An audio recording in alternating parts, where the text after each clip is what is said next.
딜레마를 딛고 빛을 비추다라는 제목으로 하나님 말씀 전하도록 하겠습니다. 오늘 본문 8장 초반에 나온 이 사건은 굉장히 유명한 사건입니다. 교회 다니지 않는 이들도 아는 이들이 꽤 있는 그런 말씀입니다.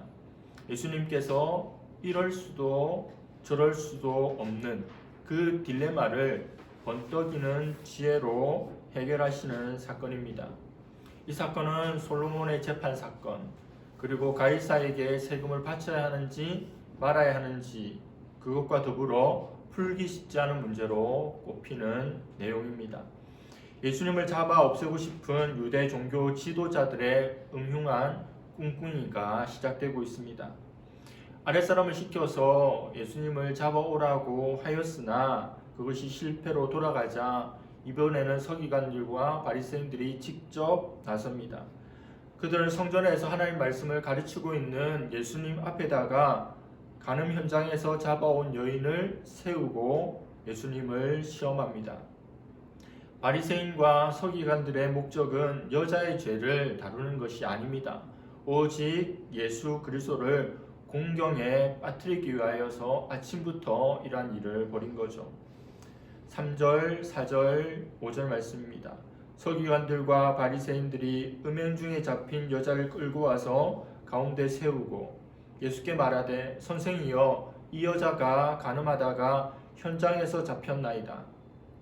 모세율법에 이러한 여자를 돌로 치라 명하였거니와 선생은 어떻게 말하겠나이까. 예수님 앞에 간음하다 잡힌 여자를 데리고 와서는 이런 어려운 질문을 예수님 앞에 던집니다. 왜 이 질문이 어렵습니까? 예수님께서 이 여자를 향해서 돌로 치라라고 하면 어떤 문제가 생깁니까? 예수님께서 그동안 가르치셨던 말씀과 충돌이 일어납니다. 예수님은 용서하라고 할 때 1번에 7번, 즉 490번이 아니라 무한대로 끝까지 용서하라고 말씀하셨습니다. 그리고 원수를 사랑하라고 말씀하시기도 했습니다. 예수님 지금껏 외치셨던 메시지와 충돌하는 상황이 되어버리는 거죠. 돌로 이 여자를 칠 수가 없는 겁니다. 그렇게 말할 수 없는 거죠. 그리고 예수님은 죄인들의 친구라고 자기 자신을 말씀하셨습니다. 그런데 이 죄인을 향해서 돌로 치라고 한다면 민중들 사이에서 죄인들의 친구이기 때문에 얻게 되었던 그런 영예와 인기를 다 잃어버릴 위기입니다. 또한 법적으로도 문제가 있습니다. 당시 로마법에 지배를 받고 있었는데 사형을 구형하는 것, 그리고 사형을 집행하는 것은 히브리인들이 마음껏 할 수 있는 것이 아닙니다. 로마 당국이 할 수 있는 거죠.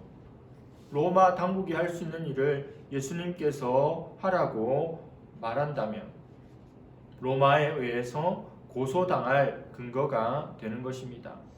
반대의 경우도 쉽지 않습니다. 이 여인을 향해서 돌을 들어서 치지 말라, 돌로 이 여자를 죽이지 말라 하면 어떤 일이 벌어질까요? 모세율법을 어기는 겁니다. 모세율법에 의하면 간음하다가 잡힌 여자, 간음한 여인은 남자와 여자 다 돌로 쳐 죽여야 하는데 예수님께서 그 율법과 배치되는 말씀을 하는 거죠. 그럴 때 어떤 일이 일어나게 됩니까? 출교를 당할 수 있습니다.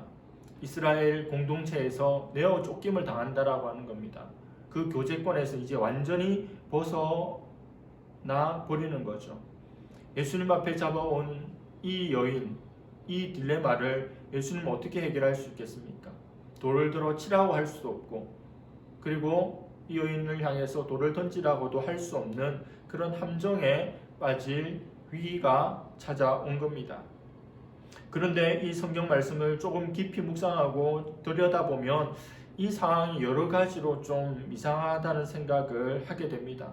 성경학자들에 의하면 이 사건, 이것은 이런저런 이유들을 들어서 제사장들이 이런 일을 꾸며낸 가능성이 높다고 본 겁니다. 정말로 가늠하다가 잡힌 여인, 그냥 누구도 의도하지 않은 여인이 잡혀온 것이 아니라 제사장들의 계획에 의해서, 치밀한 함정에 의해서 일어난 일이라고 보는 거죠. 어떤 근거들이 있습니까? 먼저 이스라엘에는 창녀가 없습니다. 그렇게 몸을 파는 여인은 같이 살 수 없었고 용서될 수 없었고 율법이 금하고 있었습니다. 그래서 공동체 안에 창녀가 있을 수 없는 거죠. 그리고 바리새파는 굉장히 엄격한 사람들이었습니다. 그들이 지배한 이 사회가 간음을 저지르기에 그렇게 호락호락하지 않는 그런 상황입니다. 간음하기에 개방적인 사회 분위기가 아니라는 거죠. 그리고 설령 간음을 저질렀다 하더라도 사람들에게 들키기 쉬울 만한 상황에서는 일어나지 않았을 겁니다. 그런데 보란듯이 간음한 여인을 잡아온 거죠. 그리고 간음을 혼자 저지릅니까? 왜 남자는 없고 여자만 끌려온 것일까요? 남자가 있어야 하는데 여인 홀로 온 것은 어떻게 봐야 할까요? 간음 현장이 붙잡혔을 때, 드러나게 되었을 때 남자는 멀리 도망쳐버렸고 여인만 그 자리에서 포박을 당하고 잡혀온 겁니다. 예루살렘이라고 하는 지역이 그렇게 넓은 지역이 아닙니다. 큰 도시가 아닙니다. 한 다리 건너면 다 아는 사람입니다. 어떤 남자가 간음을 저질렀는지, 그리고 마음만 먹으면 얼마든지 그 사람도 잡아 올 수 있는 상황이지만 그런 것에는 전혀 관심이 없는, 그럴 생각이 전혀 없는 것처럼 보입니다. 그래서 이 사건은 음모라고 볼 수 있습니다. 예수님을 시험한, 그래서 올무에 빠뜨리게 하기 위한 제사장들의 음모입니다. 어떻게 제사장들은 이 일을 꾸몄을까요? 한 남자를 섭외합니다. 그리고 어떤 여자와 간음하도록 이렇게 지시를 하죠. 현장을 급습하면 이 남자는 도망가도록 길을 열어주고 이 여자만 잡겠다라고 하는 이야기를 미리 해주지 않았을까요? 그리고 여인은요, 평소 행실이 좋지 못했던 여인이 어떤 상황이 주어졌을 때 간음할 가능성이 높아진다는 것을 보고 오늘날 함정수사처럼 함정을 파놓고 기다렸는데 때마침 그러한 일이 일어나게 된 겁니다. 예수님께서 감람산으로 가셨다가 명절 끝날에 다시 오셔서 사람들에게 말씀을 전하고 있을 때 정말 준비된 것과 같은 이 여인을 잡아와서 예수님에게 올무를 놓은 것입니다. 예수님께서는 이럴 수도 없고 저럴 수도 없는, 치라고 할 수도 없고 치지 말라고 할 수 없는 그 상황에서 어떻게 하십니까? 6절 하반절과 7절입니다. 예수께서 몸을 굽히사 손가락으로 땅에 쓰시니 그들이 묻기를 마지 아니하는지라. 이에 일어나 이르시되 너희 중에 죄 없는 자가 먼저 돌로 치라 하시고. 이 딜레마에서 예수님께서는 주저앉으셔서 바닥에다가 손가락으로 글을 쓰십니다. 예수님이 바닥에 무엇을 쓰셨는가? 그 단서가 이때 사용된 헬라어 단어입니다. 땅에 쓰다라고 하는 헬라어 단어는 카테그라펜이라고 하는 단어입니다. 카테그라펜. 카타라고 하는 것은 영어로 against입니다. 그리고 그라펜이라고 하는 것은 글을 쓴다는 거죠. 즉 대항해서 글을 쓰고 있는 겁니다. 아무 생각 없이 아무 말이나 낙서를 하는 것이 아니라 그 군중들에 대해서 대항해서 글을 쓰고 있습니다. 초대 교부들은 예수님께서 십계명의 죄 목록을 썼을 것이라고 이해했습니다. 십계명에 나와 있는 여러 금지의 내용들을 나열했다고 주장합니다. 그렇게 예수님 하고 있는데도 여기저기에서 사람들이 묻기를 마지 아니하였다. 계속 어떻게 해야 되는지 이런 질문을 던졌다라고 하는 거죠. 예수님께서 너희 중에 죄 없는 자가 먼저 돌로 치라고 말씀하시고 8절 9절에 보니 다시 몸을 굽혀서 바닥에 두 번째로 글을 쓰기 시작합니다. 9절 말씀 보니 이 말씀을 듣고 양심의 가책을 느껴 어른으로부터 시작하여 젊은이까지 하나씩 다 나가고 예수와 그 가운데 있던 여자만 남았다고 말씀합니다. 처음에 예수님께서 글을 쓰셨을 때 십계명에 여러 금하고 있는 것들을 쓰셨을 때는 꿈쩍도 않고 질문만 하던 사람이 왜 두 번째 글을 썼을 때는 그렇게 물러나게 됐을까요? 왜 두 번째 글을 썼을 때는 양심의 가책을 받고 어른부터 젊은이의 순서로 빠져나가게 된 걸까요? 도대체 무슨 내용을 쓰셨을까요? 학자들이 추측하기를 예수님께서 두 번째 땅에 쓰신 글씨는 그곳에 모여 있는 사람 각각이 지은 죄를 쓰시지 않았나 생각합니다. 한 선생님이 교실에서 전체를 향해서 혼을 낸다면 각자가 받는 마음의 부담과 또 괴로움이 그렇게 크지 않을 겁니다. 그 수만큼 나누어지기 때문이죠. 그러나 수많은 사람 중에 한 명을 찍어서 그 학생이 잘못한 것을 이야기할 때 많이 찔리고 부끄럽기까지 하겠죠. 십계명의 내용을 아무리 쓰더라도 자기에게는 와닿지 않았는데 이제 A는 무슨 죄, B는 무슨 죄, C는 무슨 죄 쓰기 시작하니까 그 양심이 그 사람을 격동시켜서 있을 수가 없게 된 겁니다. 모두를 향한 그런 법률을, 그런 율법을 적었을 때에는 꿈쩍도 하지 않았지만 자기 자신이 저지른 죄가 폭로되자 그곳에 더 이상 있을 수가 없는 거죠. 돌을 들고 여인을 칠 수가 없는 겁니다. 아니, 자기 자신도 그런 죄인인데 들키지 않았을 뿐 어떻게 이 여인을 향해서 돌을 들 수가 있겠습니까? 그리고 예수님 앞에 압도되죠. 내가 지은 죄 누구만 압니까? 자기 자신만 압니다. 근데 예수님께서 다 알고 있는 거예요. 내가 은밀히 행했던 모든 것을 알고 있으니 이 신적 능력 앞에서 완전히 압도되어서 두려워 떨림으로 그 자리에 있을 수 없고 다 떠나가 버린 겁니다. 죄를 적은 순서가 어른부터 젊은이의 순서대로 적었기 때문에 그 순서대로 현장을 떠나버리고 만 것이죠. 그 후에는 뭐라고 말씀합니까? 10절과 11절입니다. 예수께서 일어나사 여자 외에 아무도 없는 것을 보시고 이르시되 여자여 너를 고발하는 그들이 어디 있느냐? 너를 정죄한 자가 없느냐? 대답하에 하되 주여 없나이다. 예수께서 이르시되 나도 너를 정죄하지 아니하노니 가서 다시는 죄를 범하지 말라 하시니라. 가늠하다 잡혀온 여인, 이 사건이 우리에게 교훈하는 것은 무엇입니까? 죄를 지은 것, 죄라고 하는 것, 이 가늠한 여인만의 문제가 아닙니다. 현장에 있던 모든 사람들이 다 죄인이고 각각의 죄를 지은 거죠. 그리고 그들 가운데 유일하게 죄 없으신 예수 그리스도만이 그 현장에 남아 있을 수 있는 겁니다. 그 여인에게 돌을 던질 수 있다면 누가 던질 수 있겠습니까? 예수님만 던질 수 있죠. 죄 없는 자가 돌로 쳐야 하는데 죄 없는 분은 오직 예수님입니다. 그런데 예수님께서는 돌을 들어서 그녀를 치지 않습니다. 그녀는 죄가 있었지만 주님은 용서해 주셨습니다. 그리고 다시는 죄를 짓지 말라고 그녀를 보내십니다. 베데스다 목가에 38년 전 병자를 고치시고 다시는 죄를 짓지 말라고 하셨던 예수님 말씀이 기억납니다. 우리 모두는 다 죄인입니다.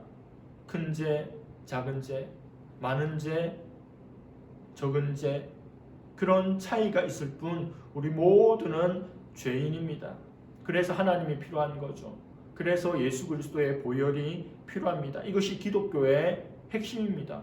나의 죄의 문제를 해결해 주는 종교, 신앙이 바로 기독교입니다. 나로서는 나의 죄를 없이 할 수 없습니다. 다른 사람으로도 나의 죄를 없이 할 수 없습니다. 어떤 종교도 어떤 철학도 어떤 깨달음도 나의 죄의 문제를 해결할 수 없습니다. 오직 기독교만이, 예수 그리스도의 그 보혈만이 나의 죄를 해결할 수 있는 겁니다. 그래서 주위 사람들을 관찰하고 정죄하고 판단하고 도끼 눈을 들지 말고 하나님 앞에서 자기 자신을 좀 돌아보았으면 좋겠습니다. 늘 나를 들여다보고 날마다 나의 죄의 문제를 해결할 수 있기를 바랍니다. 물론 이 말씀은 죄에 대해서 가볍게 다루라는 말씀이 아닙니다. 엄청난 죄를 지었죠. 그 죄에 대한 책임을 지는 것이 마땅합니다. 예수님은 얼마 후에 이제 십자가를 지시게 됩니다. 예수님 앞에는 십자가가 기다리고 있고 십자가의 죽음을 생각하시면서 여인에게 이렇게 말씀하셨는지도 모르겠습니다. 여인아, 네가 지은 죄는 용서받을 수 없는 큰 죄, 그래서 돌에 맞아 죽어야 하는 죄다. 그러나 내가 너를 대신하여 벌을 받고 너를 대신하여 죽음아, 내가 너를 용서한다. 물론 오늘 이 사건을 통해서 가늠하다 잡힌 여인은 예수님의 말씀이 무슨 말씀인지 다 이해할 수 없었을 겁니다. 그분의 이유를 알지 못했기 때문이죠. 그러나 얼마 후에 골고다 십자가에서 예수님께서 살 찢기시고 피를 흘리며 돌아가시는 것을 보았을 것입니다. 자기를 살려준 이의 일들을 무관심할 수가 없는 거죠. 그제서야 이제 눈이 밝아지는 겁니다. 아, 저분이, 저 예수님께서 나를 대신해서 돌을 맞으시는구나. 나를 대신해서 오늘 십자가에 죽으시는구나 라고 생각할 수 있는 거죠. 영화의 한 장면이 떠오릅니다. 한 사람이 다리에 상처를 입고 피를 흘리며 산속으로 막 도망갑니다. 적들이 사냥개를 몰고 와서 이 사람을 쫓습니다. 이 사람이 흘리고 있는 피 냄새를 맡으면서 이 사람을 쫓아가고 있는 겁니다. 사냥개들이 점점 가까이 다가옵니다. 개들이 짖는 소리가 귀에 들리죠. 이 사람 이제 지칠 대로 지쳤습니다. 기진맥진합니다. 한참을 도망가다 강을 발견합니다. 그리고 강에 몸을 담굽니다. 더 이상 피냄새가 나지 않고 강물에 의해서 피가 흘러가는 거죠. 집요하게 따라오던 사냥개의 추적이 멈춰졌습니다. 사냥개들이 더 이상 이 사람의 피냄새를 맡지 못하기 때문입니다. 예수 그리스도는 나의 죄의 문제를 집요하게 붙들고 고소하는 사냥개와 같은 사탄의 소리를 잠재웁니다. 십자가는 은혜의 강입니다. 누구라도 그 은혜의 강에 몸을 담그기만 하면 그 누구라도 그 어떤 큰 죄를 지은 사람이라도 용서를 받습니다. 등산을 하다 보면 산불이 일어나는 경우가 있죠. 불이 일어나서 막 불길이 밀려오면 어떻게 해야 살 수 있습니까? 내 주위에 불을 지르는 거죠. 맞불을 지르면 됩니다. 그리고 내 주위가 다 타버렸다면 그곳에 있으면 불길이 더 이상 나에게 몰아오지 않습니다. 예수님께서 내 죄를 위해서 십자가에서 이미 심판을 받으셨습니다. 내가 내 죄에 대한 심판을 받고 벌을 받아야 하는데 먼저 심판을 받고 벌을 받으신 예수 그리스도의 십자가 위에 내가 서 있으면 되는 것입니다. 이것이 놀라운 십자가의 은혜입니다. 십자가는 인간의 근본적인 문제인 죄를 해결하는 것입니다. 지난주에 이어서 오늘도 살펴보고 있는 요한복음 7, 8장의 배경은 초막절입니다. 초막절에는 크게 두 가지 행사가 진행됩니다. 첫 번째는 지난주에 살펴보았죠. 물을 깃는 의식입니다. 실로암 못에 가서 물을 기르다가 하나님의 번제단 아래에 그 물을 붓는 의식을 행합니다. 지난주에 말씀드렸죠. 이러한 배경, 이런 물을 붓는 배경 속에서 예수님께서 자기 자신을 생수라고 말씀합니다. 지금 그 의식을 행하고 있는데 그 물을 기억하고 있는데 광야에서 반석에서 나온 물을 기억하며 하나님 인도를 감사하고 있는 오직 물밖에 없는 그때에 예수님께서 나는 생수고 나를 마셔야 하고 나를 마시는 자는 배에서 생수의 강이 흘러 넘친다고 하는 겁니다. 이보다 쉬운 예수님의 자기 증거가 어디 있습니까? 지금 그 배경 속에서 예수님 말씀하죠. 초막절의 두 번째 행사는 무엇인가 하니 불놀이 행사입니다. 성전 뜰에다가 커다란 솥대를 세워놓고 종교 지도자들이 불을 지피고 그곳에서 띱니다. 빙빙 도는 거죠. 백성들이 빙빙 돌고 있는 종교 지도자들의 그 불놀이를 구경합니다. 이것은 어떤 의미입니까? 광야에서 하나님께서 불기둥으로 그들을 인도해 주신 것에 대한 것을 기억하며 찬양하는 의식입니다. 추위로부터 지켜주고 또 악한 걸로부터 지켜주는 이 든든한 불기둥을 이 불놀이 행사를 통해서 기억하고 기념하는 거죠. 이 불놀이가 진행되고 있을 때 예수님께서 이렇게 말씀합니다. 12절입니다. 예수께서 또 말씀하여 이르시되 나는 세상의 빛이니 나를 믿는 자는 어둠에 다니지 아니하고 생명의 빛을 얻으리라. 불놀이하고 있는 불놀이의 그 행사 중에 자기 자신을 가르쳐서 진짜 빛이라고 말씀합니다. 그 상황 속에서 이런 말씀을 하셨을 때 백성들에게 이 메시지는 매우 힘있게 다가왔을 겁니다. 특별히 여인의 삶을 생각해 보면 빛 가운데 살았던 삶이 아니죠. 어둠 가운데 있었던 사람입니다. 그러나 예수님께서 이제 빛 가운데로 새 빛에서 살도록 인도하신 것은 너무도 자연스러운 연결입니다. 요한복음에는 나는 무엇이다, 헬라어로 에고 에이미, 나는 무엇이다 라고 하는 예수님의 자기 선언이 7번 나옵니다. 그래서 우리가 복음서 중에 초신자들이 예수님을 믿고 예수님에 대해서 알기 가장 좋은 복음서가 요한복음입니다. 하나님에 대해서, 하나님의 아들에 대해서 너무도 명확한 비유를 들어서 예수님께서 말씀해 주시는 거죠. 요한복음 6장에 오병이어 사건 때 예수님께서 뭐라고 말씀하셨습니까? 나는 생명의 떡이다 라고 말씀하셨습니다. 그래서 나를 먹고 영생을 얻으라고 하셨죠. 오늘 본문에는 뭐라고 말씀합니까? 나는 세상의 빛이다 이렇게 말씀합니다. 예수 그리스도 외에 그 어떤 빛도 세상에 존재하지 않습니다. 많은 사람들이 잘못된 빛, 거짓된 빛, 가짜 빛에 미혹되어서 인생을 허비하면서 살아갑니다. 성도의 할 일은 그들을, 잘못된 빛 가운데 있는 그들을, 혹은 어둠 가운데 있는 그들을 참 빛이신, 진정한 세상의 빛이신 예수님께 인도하는 그 사명을 감당해야 하는 것입니다. 빛이 주는 유익이 있죠. 첫 번째, 빛은 우리에게 생명을 줍니다. 동물과 식물 모두 생존하기 위해서 빛이 있어야죠. 의학적으로 인간은 빛을 받지 못하면 멜라톤 호르몬이 거의 만들어지지 않아 우울증에 빠진다고 합니다. 영적인 차원에서도 마찬가지입니다. 영혼의 빛 대신 예수 그리스도를 제대로 쫓아가고 따라가지 않으면 영원한 생명을 얻을 수 없습니다. 영적인 영혼의 침체에 빠지고 능력을 잃어버리고 죽은 자로 그렇게 죽은 줄 모르고 살아갑니다. 그러나 빛 가운데로 나오면, 예수님의 빛을 받으면 그제서야 영혼이 솟게 되는 거죠. 두 번째로, 빛은 우리에게 판단력을 줍니다. 어두우면 위에 주위에 있는 것들을 정확하게 보고 그 사물이 어떠한지 알 수 없습니다. 어두우면 거울에 나를 비춰 보아도 나의 모습을 보기가 쉽지 않습니다. 영적으로 무엇이 옳고 무엇이 그른지 알 수가 없는 거죠. 빛 가운데서 바른 판단을 하며 살았다면 가늠하다 잡혀오는 그런 여인들은 있지 않았을 겁니다.